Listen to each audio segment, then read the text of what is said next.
Bonjour, voici le M17X de Dell, Dell Alienware. Donc la marque a été rachetée par Dell il y a quelques années aux États-Unis. C'est une marque à destination des joueurs, avec donc une machine extrêmement performante qui pèse son poids. Ce joli joujou bien épais fait 5,3 kg.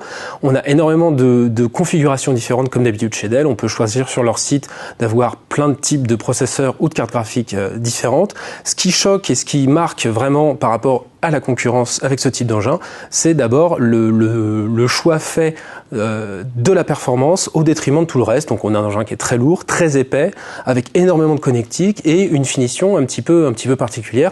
Vu qu'on est dans l'univers de Alienware, on a des LED un petit peu partout. On verra ça tout à l'heure.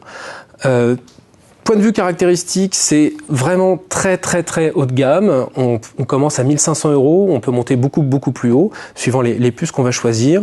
L'orientation de cet engin, c'est le joueur qui va porter un casque, qui va jouer avec une souris, et donc tout est fait pour aller dans le sens du jeu et pas forcément dans le sens du silence, dans le sens de la légèreté ou dans le sens de l'encombrement. C'est ce qu'on appelle du desktop replacement, c'est-à-dire qu'on va remplacer un PC traditionnel tour plus écran par un PC plus portable, même si c'est pas l'idée de base, c'est plutôt vraiment d'avoir un engin de jeu et performant.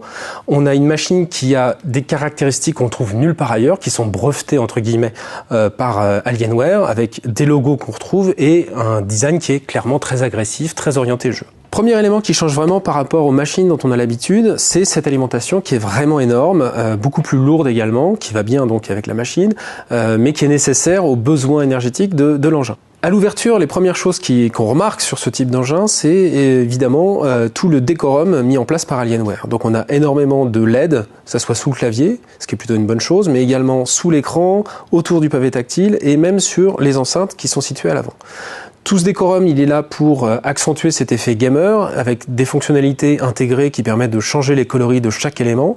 C'est assez précis. Évidemment, tout ça, ça se paye. L'intérêt étant de pouvoir organiser par rapport à un jeu une zone particulière, mais c'est vraiment uniquement orienté pour le jeu. Autre élément qui choque tout de suite, c'est évidemment cet écran brillant. Ici, c'est un 17 pouces. On a un très bel écran qui fonctionne plutôt bien, mais avec des reflets très prononcés. D'un point de vue performance, on a un engin qui est très réactif, qui permet de faire énormément de choses. Évidemment, tout ce qui va être bureautique est possible, mais l'orientation jeu avec les chipsets, les différents chipsets intégrés par Nvidia, est vraiment l'évidence. La machine est livrée avec Windows 7 et la plupart des titres récents fonctionnent parfaitement. Ici, on est sous Diablo 3 et ça fonctionne très bien. Plusieurs autres titres ont pu être testés sans aucun problème. D'un point de vue performance, on n'a vraiment rien à redire. Par contre, il y a des choses qui posent problème, notamment la gestion de la ventilation qui est très bruyante sur la plupart des titres. Il est vraiment recommandé de jouer au casque, même si le fonctionnement du kit Klipsch 4.1 fonctionne parfaitement et rend un très bon son THX. Autre déconvenu, c'est cet écran vraiment très brillant qui empêche de jouer dans certaines conditions. On a vraiment du mal à regarder et apprécier la qualité de certains titres avec ce type d'affichage où il faut absolument être dans un environnement plutôt sombre. Bref, à 1500 € en entrée de gamme pour ce type de produit, c'est vraiment une machine à vocation de jeu. C'est difficile de la supporter vraiment en jeu sans un casque sur les oreilles, donc c'est pas forcément aussi la machine de salon de tout le monde. C'est une machine très lourde, c'est une machine très encombrante, c'est pas un engin que vous allez déplacer jusqu'à votre travail tous les jours. Donc c'est vraiment l'idée de pouvoir jouer avec quelque chose qui change un petit peu la donne par rapport aux machines de type bureau, mais c'est pas du tout la machine familiale qui satisfera tout le monde. Voilà, à bientôt.